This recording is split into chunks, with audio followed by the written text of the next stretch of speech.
Today's episode is going to be one of those fun ones. Have you heard about the epic battle online? Wondering what's better, an online course or a one-on-one coaching? So which one is better and why, and which one should you be using? Let's talk all about it today. Welcome to the Course Creators HQ podcast, helping you navigate the latest techniques for creating and marketing online courses. And now, here's your host, Julie Hood.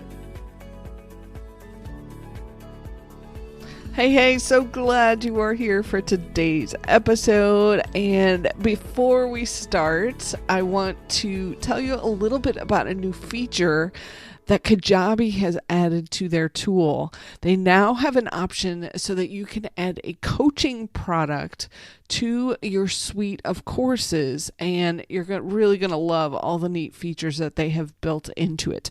First of all, for your coaching clients, they have just one place to log in so they can get your courses and your coaching if you're doing both. And then as a coach, you'll really like the way it lets you set up agendas. You can give your clients resources and links. It automatically integrates with your calendar system, and then you get a place to take notes on each session. So I'm really impressed by what they have pulled together.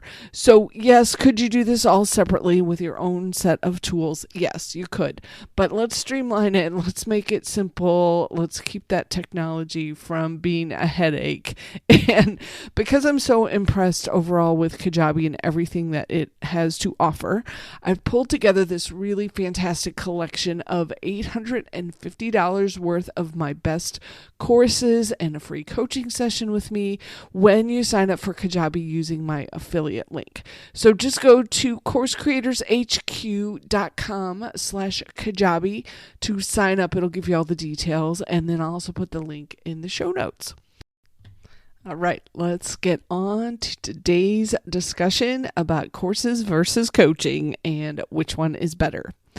And I'm going to give you some pros to each of them, and then I'm also going to talk a little bit about how, if you're a coach, how you can actually turn that into an online course. So we've got lots to talk about today.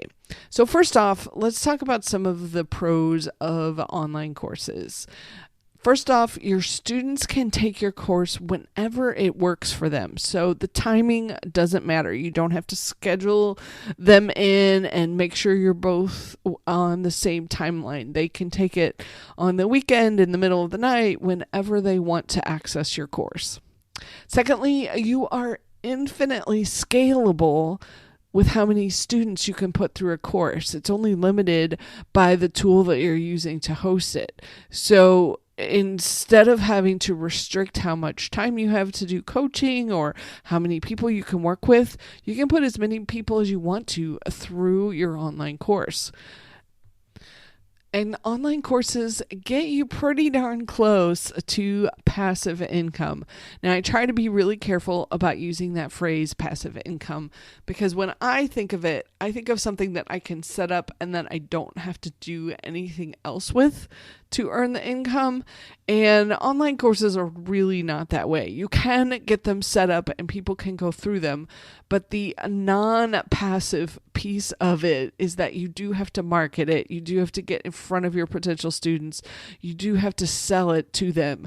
So it's not completely passive, but it does sit on your website. It does sell all times of the day for you, all times of your social media accounts whenever someone's checking you out. So it is selling without you having to do anything from that perspective. So I really like that fact that you can have this asset, this course that you've created, and you can offer it to your students and potential students at any time of the day that they want to come across it. So that's a really fantastic positive to online courses.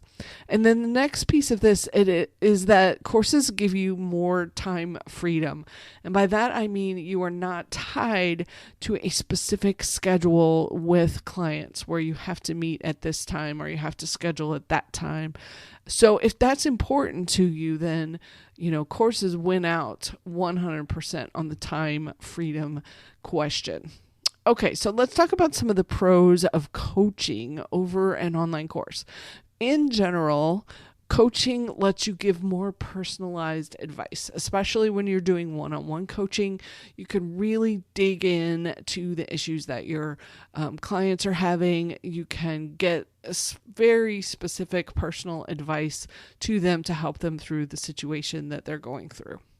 In addition, you might be able to charge a little bit more for coaching sessions than you charge for a course. It just kind of depends on how you've set up your business, how your authority and how all those pieces come together. But in general, people are willing to pay more when they're going to get to work with you one-on-one as opposed to just going through your course.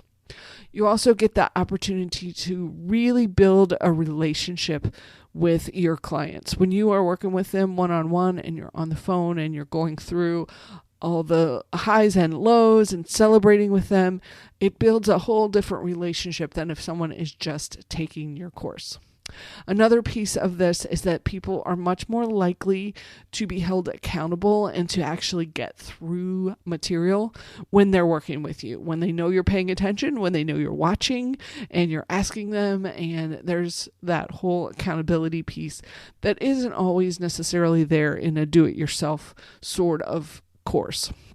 And then depending on how you help people, depending on what you do, coaching might work better than an online course. It just depends on your situation and how you work with people. So I want to think about this from a different perspective than actually the title of this podcast talks about. You really don't have to pick one or the other. It's not coaches or courses. What it is, I think, is that you should do a combination of the two. So if we step back a little bit and look at this from the revenue side of things, I think this will help you sort of lay this out in your head of how this can work. So one of the really big issues with coaching is that there's only so many hours in the day, and you are very limited in how many clients you can take on versus courses where you can send as many students through your course as you want to. So the way I've set up my business, and you can think about how you want to set up yours, this is one of those great business decisions you get to make as the owner, is that to work with me personally, it costs more. And the flip side of that is that I make more when people work with me personally. So for example, right now, my do-it-yourself courses where you don't get any time with me are $197 to $497. People get access and they can take the course and run with it and go from there. And then if you want to do courses with me where I throw in group coaching, so we've got some group coaching sessions, and this is actually one of my favorite ways because there's a dynamic that gets created with group coaching. The relationship between the audience is just fantastic. And in fact, some of my students have gathered together and call themselves the Girls of the Hood, and they meet and get together and work on their courses even after we finished with our sessions. So those group coaching sessions cost more. So they're $797, $997, and lots more if my coach gets her way. She wants me to increase my prices, but that's where they're at right now. We'll see how long they stay there. And then my private one-on-one coaching is even more. Is standard price for a VIP day with me is $2,000. And then if you really wanted us to create your course from scratch, it starts at $10,000. So you can see that this setup limits how much time I spend coaching, because it's not the most efficient way for me to spend my time. Like, it's even better for me to get as many students as I can through my courses. But there is a whole different level of service that my clients can get when we do either group coaching or one-on-one coaching. So the good news is that you can set this up however you want to. So if you like doing coaching, if you like connecting with people, play with your revenue model, sit down with a spreadsheet and do some numbers and see, okay, if I charged this and I sold this many, how much revenue would I make? Or if I sold more courses, or if I sold more coaching, and sort of figure out how the different offerings could fit together to give you a certain revenue level. And as you can tell, obviously, the answer is not courses or coaching. Probably the best answer is some combination of them.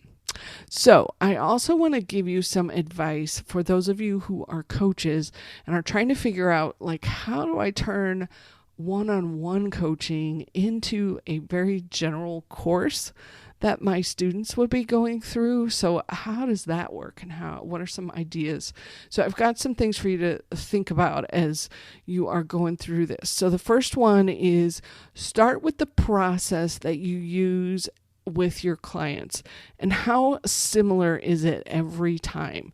So do you have a certain set of questions that you ask them? Do you have them do certain exercises?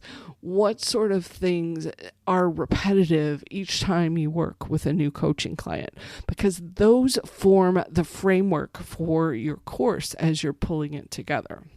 And then number 2, can you sort of categorize the work that you do by the type of client that you work with, or by the type of problem that they have? So let me give you an example of this.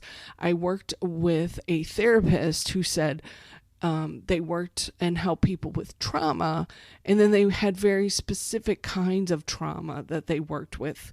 So maybe one type of client was grieving from the loss of a spouse, or another client had PTSD from serving in the military. Both of those were trauma, or someone else was suffering from trauma from a spouse. So what they could do is sort of categorize the work into those different groupings. And the really great part about this is that you can then make the framework work for that type of person, and it makes your marketing so much easier too, because then you can speak to just that specific person. You know, the military person that's trying to recover from PTSD, your marketing messages, your sales pages, the places where you try to reach out, all are looking for that specific person. So you'll be on podcasts where people are talking about PTSD. You'll go to Facebook groups where you've got veterans. So if you can kind of see how this works, yes, the instructor for the course works with trauma, and there's all kinds of trauma. And when they do their one-on-one coaching, they have to really narrow down and figure out the specific person's problem. But what we do with the course side of things is we sort of step back and give that higher level view and figure out how we can put together a framework that will work for a certain type of problem or certain type of person. So I hope that helps a little bit. And then the third thing you can do is think about what are the questions that you get asked over and over again, because you want to make sure those answers are added into your framework and the steps that you give your students. So you're using those questions to fuel your content and make sure that they get answered for your students. And then number 4, you definitely want to, if you're converting from coaching into a course, do a beta test and get some feedback on what's working and what's not. So your students can tell you, like, this was a little confusing, I need a little more information, and then you might want to add another lesson or rework a lesson based on what they're telling you. And then the last thing, number 5, at a minimum, is that you can provide course lessons and then combine it with individual or group coaching. And the good thing about this is you'll be able to help way more people this way, because then you aren't spending every minute with the people you're working with teaching them. You can have them go through the teaching part separately, and then your live sessions are meant to be just for coaching, are meant to be more on answering their questions and walking them through open ideas and where they're stuck, as opposed to actually doing the raw teaching in the live sessions. And it really isn't that sort of our main goal anyway. You know, as helpers, we want to help as many people as possible get the results that we're promising from our coaching and from our courses. So if this combination of courses and coaching can not only help more people, but you can make more money in the process, hey, that feels like a win-win situation that I will choose any day of the week. So I hope these ideas have given you some food for thought on where you could make a shift, make a change, whether that's adding an online course, whether that's adding in some group coaching, whether that's converting your one-on-one coaching into a course. I hope this helps you with that. And if you could, do me a quick favor. If you have a friend who is a coach or consultant and you want to help them with their business, could you share this episode with them? I'd really appreciate it. Or maybe share it in a Facebook group where you think it might be helpful. In Apple Podcasts, to share, you just click on those 3 dots on the top right and you can share the episode by getting the link and sharing it out. So I really, really appreciate your help in getting the message out to anyone who could use this advice. And I want to thank you for the space in your earbuds this week. Thank you so much for listening, subscribing, following, reviewing. You guys are the best listeners on the planet, and I really appreciate you. And don't forget, if you're interested in that Kajabi special to get all of the free training and a free session with me, check out that link in the show notes at coursecreatorshq.com/66. And I hope you have a wonderful week. I will talk to you next time, and we'll talk all about creating and marketing your amazing online course. Take care.